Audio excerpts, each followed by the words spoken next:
Une question délicate mais fort intéressante à laquelle je vais essayer de répondre. Pourquoi ne suis-je pas généreux? Avant d'entrer dans le vif du sujet, il est important de rappeler qu'il y a deux raisons fondamentales qui bloquent à sa source l'action charitable, donc au fond la générosité. Alors d'abord, vous avez des hommes qui se sont fixés pour but dans la vie d'accumuler le plus d'argent possible, de manière à pouvoir mettre en œuvre tous leurs projets. Ces gens-là craignent de sortir le moindre euro. Ils poursuivent leur route en économisant le plus possible comme des rats qui constituent un capital de manière à ne pas manquer de nourriture. Cette attitude produit des ruptures dans les relations humaines qui, par nature, sont basées sur des échanges. Ces êtres se laissent inviter, mais n'invitent jamais à leur tour. Et donc, ils finissent par ne plus être invités. Vous vous souvenez de la parole de Jésus qui sème chichement, récolte chichement.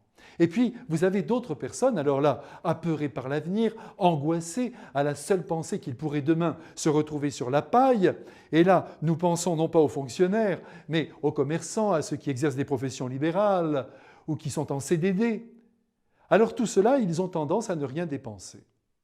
Si ces derniers doivent être assurés de notre compréhension, chacun doit se convaincre que l'argent est fait pour circuler, pour servir au bonheur des hommes, et qu'il convient donc de le partager avec ceux qui en manquent. Oui, ouvrons les yeux sur ceux qui nous entourent et soyons généreux.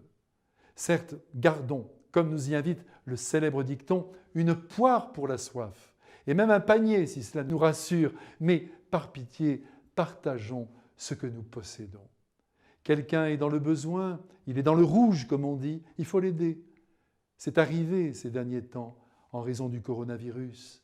Des gens ne pouvaient plus payer leur loyer, acheter ce qu'il leur fallait, pour eux, pour leur famille. Et heureusement que certaines personnes sont venues à leur aide, ont été généreuses.